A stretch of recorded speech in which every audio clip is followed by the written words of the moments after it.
கர்த்தருக்கு பிரியமானவர்களே, கர்த்தர் இன்றைக்கு உங்களோட பேசவிருக்கும் வார்த்தையை கேட்கலாமா? 1 ராஜாக்கள் 19ஆம் அதிகாரம் 13ஆம் வசனம். எலியாவே, இங்கே உனக்கு என்ன காரியம் என்கிற சத்தம் அவனுக்கு உண்டாயிற்று. ஆம் தேவஜனமே, வல்லமையான பக்தி வைராக்கியத்தையும் இடைவிடாத ஊழியத்தையும் விட்டுவிட்டு சோர்வின் புகையில் படுத்திருந்த எலியாவை பார்த்து கர்த்தர் கேட்ட கேள்விதான் இது. அநேக பரிசுத்தவான்கள் தவறான இடத்தில் இருப்பது எவ்வளவு வேதனையானது. இதை கேட்டுக்கொண்டிருக்கிற நீங்கள் கர்த்தரின் சித்தத்தின் மையத்தில் இருக்கிறீர்களா அல்லது சுய சித்தத்தில் நடக்கிறீர்களா? அன்று யுத்த களத்தில் இருக்க வேண்டிய தாவீது தன் வீட்டு உப்பரிகையின் மேல் உலாவி கொண்டிருந்ததால் அல்லவோ மிக பயங்கரமான பாவத்திற்குள் விழுந்தார். கிறிஸ்துவோடு பாடனுபவிக்க வேண்டிய பேதுரு அரண்மனை சேவகரோடு கூட குளிர் காய்ந்து கொண்டிருந்ததனால் அல்லவோ தன் அன்புக்குரிய இரட்சகரை மறுதலித்து சபிக்க வேண்டிய நிலை ஏற்பட்டது. நினிவேக்கு போக வேண்டிய யோனா தர்ஷீஷுக்கு போகிற கப்பலில் ஏறினதனால் அல்லவோ பயங்கரமான மீனின் வயிற்றில் 3 நாட்கள் பாடுபட வேண்டியதாயிருந்தது. யோனாவினால் யோனாவுக்கு மட்டுமல்ல, கப்பலில் பிரயாணம் செய்த அத்தனை பேருக்கும் பாடுகள் தான்.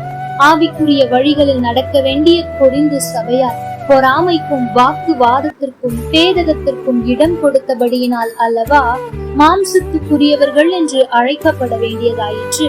தேவ ஜனமே, தவறான இடத்தில் இருக்கும் நீங்கள் சீர்திருந்தி தேவ சுத்தத்தை செய்யும்படி கர்த்தர் நடத்தும் பாதைக்குள் வரமாட்டீர்களா என்று ஆண்டவர் இன்றைக்கு ஏங்கிக் கொண்டிருக்கிறார். அன்றைக்கு எலியாவை பார்த்து, எலியாவே, இங்கே உனக்கு என்ன காரியம் என்று கேட்ட தேவன், நீங்கள் இருக்கிற அவருக்கு பிரியமில்லாமல் இருக்கிற இடத்தை குறித்து ஆண்டவர் உங்களையும் அப்படித்தான் கேட்கிறார்.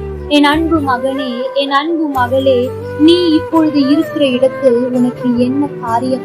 இதற்காகவா நான் உன்னை அழைத்தேன்? இதற்காகவா நான் உன்னை தெரிந்து கொண்டேன்?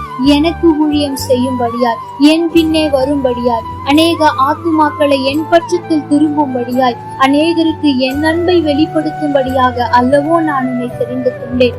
ஆனால் நீயோ இன்றைக்கு தவறான இடத்தில் அமர்ந்து கொண்டிருக்கிறாயே, எனக்கு பிரியமில்லாத இடத்தில் நின்று கொண்டிருக்கிறாயே, என் அன்பை விட்டு விட்டு உலகத்தின் அன்புக்காக ஏங்கிக் கொண்டிருக்கிறாயே, என்னோடு நேரம் செலவிட்டதை விட்டுவிட்டு உலகத்தோடும் உலகத்தின் சிற்றின்பங்களோடும் உட்கார்ந்து கொண்டிருக்கிறாயே, வீணான காரியத்தில் நிலைத்திருக்கும்படிக்கா நான் உன்னை அழைத்தேன்.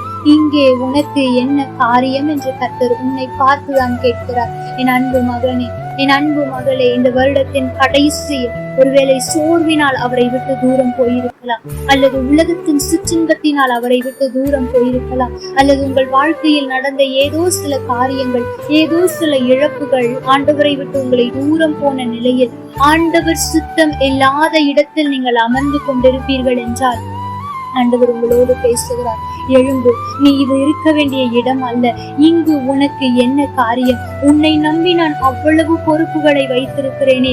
நீ செய்ய வேண்டிய வேலை அநேகமாய் இருக்கும் போது அதை விட்டுவிட்டு இங்கே சும்மா உட்கார்ந்திருப்பதற்கு நீ அழைக்கப்படவில்லை என்பதை உங்களுக்கு தெரிவிக்கும்படியாய் இன்றைக்கு பேசிக் கொண்டிருக்கிறார். இதை கேட்கிற என் அன்பு மகனே, மகளே, ஆண்டவரிடத்தில் வந்து விடுங்கள். உங்களை குறித்து அவர் வைத்திருக்கிற திட்டம் பெரியது. அதற்கு உங்களை அர்ப்பணித்து பாருங்கள். அவர் உங்களை அநேகம் ஆயிரங்களுக்கு பயன்படுத்துவது நிச்சயம். கர்த்தர் தாமே உங்களோடு கூட இருந்து உங்களை ஆசீர்வதிப்பாராக. ஆமென். லைக் பண்ணுங்க, ஷேர் பண்ணுங்க.